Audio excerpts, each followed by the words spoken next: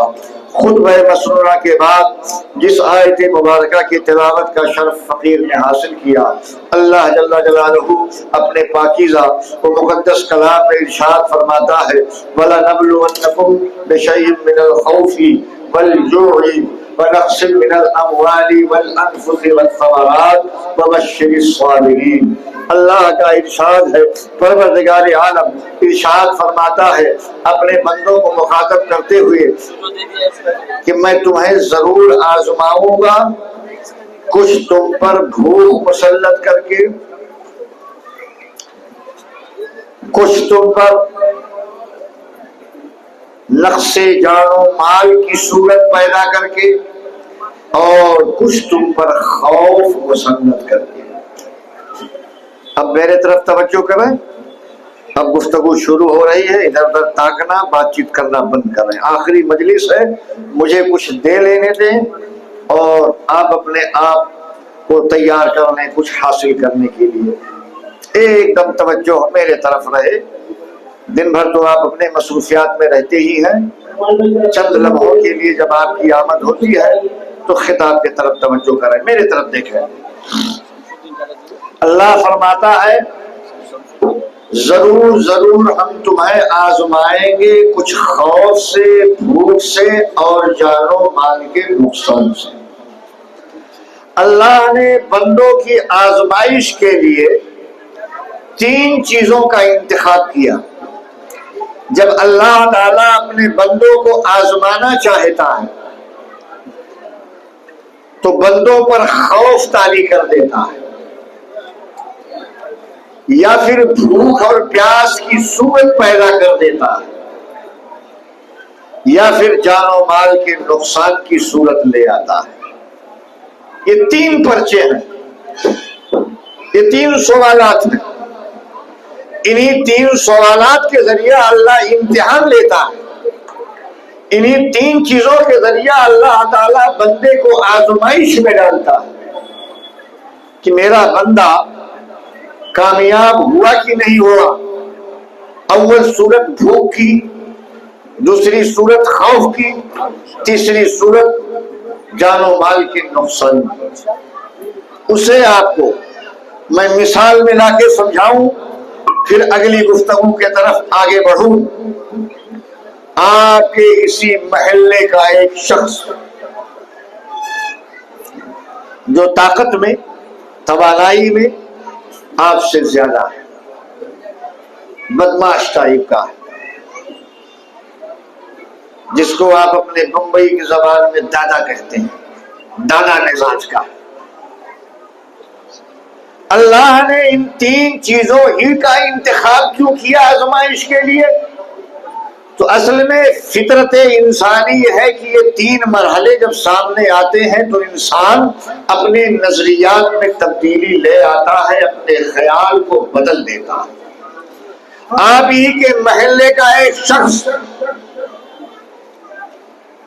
آیا آپ کے دروازے پر، اور آنے کے بعد خوف کی صورت پیدا کرتا ہے، آپ سے پہلے کہتا ہے میرے ہاتھ میں دیکھو کیا شے ہے۔ آپ نے دیکھا کہ سامنے والے کے ہاتھ میں لکڑی کا ڈنڈا ہے، لکڑی ہے۔ آپ نے بلا خوف کہہ دیا صاحب آپ کے ہاتھ میں لکڑی ہے، لکڑی کا ڈنڈا ہے، سوٹا ہے، عصا ہے، لاٹھی ہے۔ اس نے کہا اسے لوہا کہو۔ آپ نے کہا میری آنکھ ہے مشاہدہ کر رہی ہے، میرا دماغ میرا شعور اپنی جگہ پہ قائم ہے، فیصلہ دے رہا ہے کہ یہ لاٹھی ہے، لکڑی ہے۔ میرے اساتذہ، والدین، سماج، احباب کی رہنمائی ہمارا ساتھ دے رہی ہے، میں مکمل ہوش میں ہوں، آپ کے ہاتھ میں لکڑی ہے، میں اسے لوہا کیسے کہہ دوں؟ کہا لوہا کہو گے یا نہیں؟ کہا نہیں، میرا نظریہ، میرا علم، میری تحقیق، میری جانکاری، میرا شعور اس بات کی اجازت نہیں دیتا کہ تیرے ہاتھ میں پائے جانے والے لکڑی کو میں لوہا کہہ دوں۔ آپ نے انکار کیا۔ ابھی جو لکڑی لے کر آیا تھا اسی نے وہ لکڑی آپ کے اوپر تانی اور خوف کا ماحول بنایا، خوف کا ماحول بنایا۔ کہا اس لکڑی کو لوہا کہتے ہو یا نہیں؟ آپ نے کہا نہیں۔ جو ہی لکڑی اٹھایا آپ نے کہا یہ لگتا ہے مرد کا بدماش آدمی ہے، دادا مزاج ہے، خوخار ہے، مر دے گا۔ خوف مسلط ہوا، مار کھانے کا خوف مسلط ہوا، سر پھٹ جانے کا خوف، زخمی ہو جانے کا خوف۔ آپ نے کہا ایک لمحے کے لیے نظریہ بدل دینے میں لگتا کیا ہے، زبان بدل دینے میں لگتا کیا ہے؟ زبان بدلو، فکر بدلو، سوچ بدلو، مار کھانے سے خود کو بچاؤ۔ ہاں بھائی، جان کو امان دے، مار سے محفوظ کر دے، چل ایک لمحے کے لیے بول دیتا ہوں تیرے ہاتھ میں لکڑی نہیں لوہا ہے۔ کیا سمجھا آپ نے؟ خوف کی منزل آئی تو انسان نے زبان بدل دیا، نظریہ بدل دیا۔ تو خوف کے ذریعہ آزمائش اسی لیے اللہ کرتا ہے کہ جب خوف کی صورت پیدا ہوتی ہے تو انسان اپنا نظریہ بدل دیتا ہے، اپنی زبان بدل دیتا ہے۔ وہی شخص محلے کے دوسرے گھر میں گیا جس کے گھر میں فاقے کی نوبت تھی، فاقے پہ فاقہ چل رہا تھا، بچے بھوک سے بلکتے تھے، کاروبار سے وہ گھر متاثر تھا، خواتین، مرد، بوڑھے، بچے، تمام اہل خانہ فاقہ مستی کے شکار تھے۔ گیا جانے والا وہی لکڑی کا ڈنڈا دکھاتا ہے، کہتا ہے اہل خانہ، اے گھر والو، تمہارے گھر سے فاقہ ختم کر دیا جائے گا، تمہیں سیرابی مل جائے گی، یہ بچوں کا بھوک مٹا دیا جائے گا، بوڑھوں کے لیے علاج میسر ہو جائے گا، جوانوں تمہیں سیراب کر دیا جائے گا، تمہارے گھر کو راشن سے بھر دیا جائے گا، خوراک مہیا کر دی جائے گی۔ بھائی کس بنیاد پر یہ کرم کیوں ہوگا؟ کہا بس ایک بات ہے، وہ بات یہ ہے دیکھو میرے ہاتھ میں کیا ہے۔ سارے اہل خانہ بڑے بوڑھے بچوں نے مل کر کہا آپ کے ہاتھ میں لکڑی ہے۔ اس نے کہا بس لوہا کہہ دو، لوہا مان لو، سیراب کر دیا جائے گا۔ آپ نے کہا اسے کیسے مان لے کہ یہ لوہا ہے جبکہ نگاہیں مشاہدہ کر رہی ہے یہ لکڑی ہے؟ کہا سیرابی چاہیے، آسودگی چاہیے، بچوں کا فاقہ ختم کرنا ہو تو میرے نظریے سے نظریہ ملا لو، میرے خیال سے خیال ملا لو، میرے عقیدے سے عقیدہ جوڑ لو، میری زبان سے زبان ملا لو، اس لکڑی کو لوہا کہہ دو، بچے بھی آسودہ ہو جائیں گے، بوڑھے بھی آسودہ ہو جائیں گے، جوان بھی آسودہ ہو جائیں گے، مرد بھی آسودہ، خواتین بھی آسودہ ہو جائیں گے۔ تمام اہل خانہ نے کہا بھائی آسودگی کا معاملہ ہے اور سیرابی کا معاملہ ہے، چلو ایک لمحے کے لیے اس کے نظریے سے نظریہ ملا لینے میں لگتا کیا ہے، اس کے ہاں میں ہاں کہہ دینے سے، جی دے دیا نظریے سے نظریہ ملا لو، اس کی زبان سے زبان ملا لو، اس کے کہنے کو اپنا کہنا قرار دے دو اور اپنے آپ کو سیراب کر لو، فاقے کی نوبت ختم ہو جائے گی، بھوک کا ماحول دور ہو جائے گا۔ کیا سمجھے آپ نے دیکھا کہ وہاں خوف کی منزل آئی تھی، مار سے بچنا تھا تو اس نے نظریہ ملا لیا، ہاں میں ہاں ملا لیا اور لکڑی کو لوہا کہہ دیا۔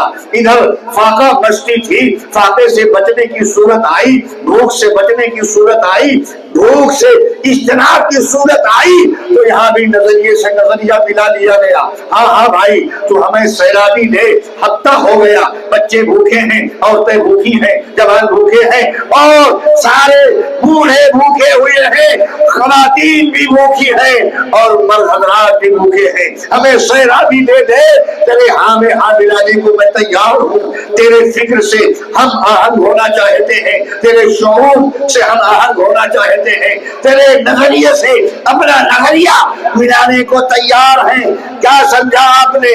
یہاں خوف تھا تو ہاں میں ہاں ملا لیا گیا، یہاں پہ بھوک مٹانے کی صورت آئی تو ہاں سے ہاں ملا لیا گیا، وہی شخص آ گیا آپ کے لہلہاتے ہوئے باغ میں، آپ کے مہکتے گلشن میں آیا، آنے کے بعد آپ موجود ہیں، لکڑی کا ڈنڈا وہی دکھاتا اور کہتا ہے اس گلشن کو آباد رکھنا چاہتے ہو، ان باغات کو سلامت رکھنا چاہتے ہو، درختوں پر تر و تازہ پھل کو قائم رکھنا چاہتے ہو؟ کہا ہاں بالکل۔ کہا تو پھر سنو، یہ دیکھو میرے ہاتھ میں کیا ہے؟ آپ نے بھی وہی کہا پہلے دو کی طرح کہ آپ کے ہاتھ میں لکڑی کا ڈنڈا ہے، اس نے کہا لوہا ہے، لوہا کہہ دو اسے، لوہا مان لو۔ آپ نے کہا میرے اساتذہ کی تربیت بتا رہی ہے تیرے ہاتھ میں لوہا نہیں لکڑی ہے، میرا شعور کہتا ہے کہ تیرے ہاتھ میں لوہا نہیں لکڑی ہے، میں بالغ نظر ہوں، میری بالغ نظری کہتی ہے کہ تیرے ہاتھ میں لوہا نہیں لکڑی ہے، میرا شعور اس بات کی اجازت دے رہا ہے کہ تیرے ہاتھ میں لوہا نہیں لکڑی ہے۔ مگر اس نے کہا یہ گلشن برباد کر دیا جائے گا، باغات سے پھلوں کو چھان لیا جائے گا، باغات کو نیست و نابود کر دیا جائے گا، پھولوں کو روک دیا جائے گا، تیرے گلشن کی ساری رانائی، تیرے باغات کی ساری رانائیوں کو نیست و نابود کر دیا جائے گا۔ گلشن بچانا ہے، پھلوں کو بچانا ہے، درختوں کو بچانا ہے، باغات کو سلامت رکھنا ہے، تو نظریے سے نظریہ ملا لے، اور میرے ہاتھ میں لکڑی نہیں لوہا ہے۔ آپ نے پھر وہی سوچا کہ چلو اپنا باغ بچا لو، اپنا گلشن بچا لو، اپنے درختوں کو بچا لو، اپنے پھلوں کو بچا لو، اپنا گلشن سیراب جو ہو رہا ہے اسے سیراب رہنے دو، بربادی سے اسے بچایا جائے۔ آپ نے کہا ایک لمحے کے لیے چلو اس کے ہاں میں ہاں ملا لینے سے لگتا کیا ہے، باغ بچانا ہوا، پھل بچانا ہوا، پھلوں کے بچنے بچانے کی بات آئی، آپ نے باطل کے نظریے سے نظریہ ملا لیا۔ کیا سمجھے آپ؟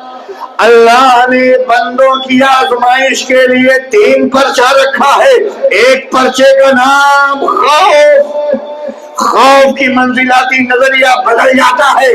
دوسرا پرچہ ہے خوف کے بعد بھوک اور پیاس کا، جہاں بھوک اور پیاس کی صورت پیدا ہو وہاں نظریہ بدل جاتا ہے۔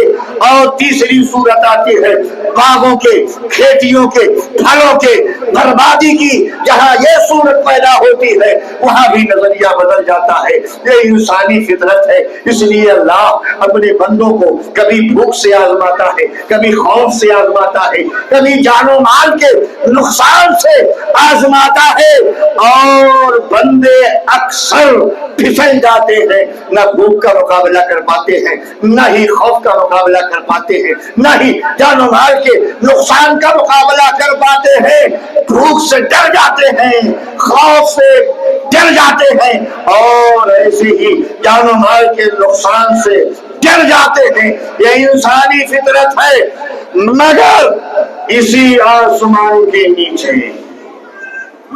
اسی زمین کے اوپر، اسی فرش گیتی پر ایک ذات ہمیں نظر آتی ہے، اور کہیں نہیں کربلا کی سرزمین پر نظر آتی ہے۔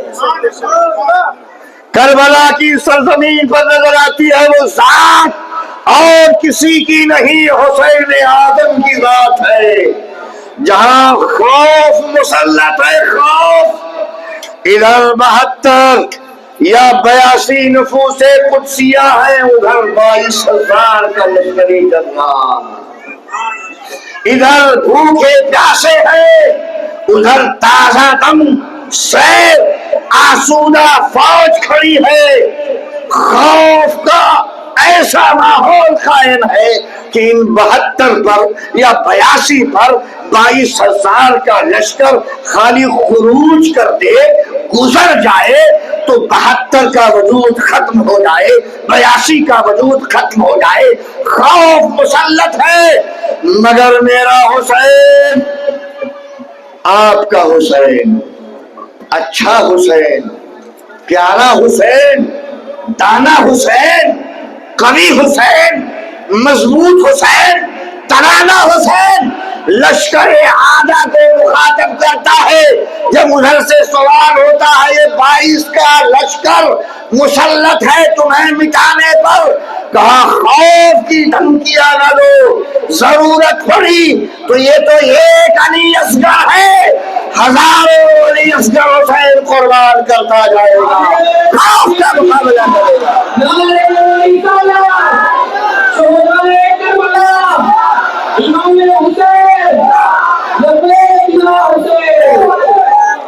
خوف کا ماحول تھا، میرے حسین نے خوف کے پرچے کو حل کیا، اور بڑے ہی خوبصورتی سے حل کیا۔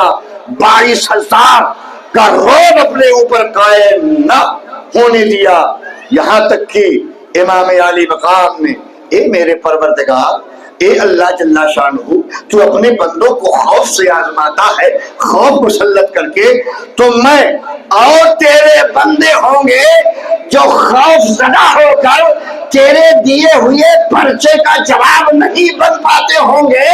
مولا میں اور کوئی نہیں، تیرے محبوب کا نراشا ہو نراشا، میں کامیاب نہ ہوں گا تو دنیا کا کوئی فرد کامیاب نہ ہو پائے گا۔ اس لیے امام نے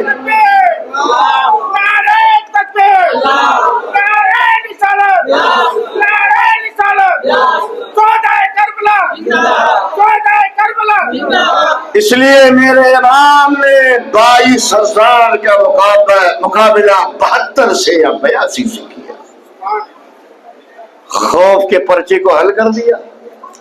دوسرا پرچہ ہے، اللہ آزماتا ہے بھوک سے، بھوک، پیاس، بھوک کی منزل آتی ہے، پیاس کی منزل آتی ہے تو آدمی نظریہ بدل دیتا ہے، حسین پر پیاس مسلط کرو، حسین پر بھوک مسلط کرو۔ 3 دن پہلے ہی پانی بند کر دیا گیا ہے، 3 دن پہلے ہی پانی پر پہرا لگا دیا گیا ہے، نہر فرات بہ رہا ہے، نہر فرات جاری ہے، یہ قطرے آب خیمہ حسینی کی طرف نہیں جانا ہے، چنانچہ پہرا لگا ہوا ہے۔ پیاسا رکھو، بھوک سے دوچار کرو، بھوک اور پیاس کی جب منزل آتی ہے تو انسان نظریہ بدلتا ہے۔ یہ حسین 22,000 دیکھ کر نہیں خوف زدہ ہوا، اسے پیاسا کر دو، اسے بھوکا کر دو۔ 3 دن مسلسل آپ بھی فاقہ مست، آپ کے اہل خیمہ بھی فاقہ مست، حتیٰ کہ شیر خوار بچہ علی اصغر بھی دودھ یا پانی کے ایک قطرے کے لیے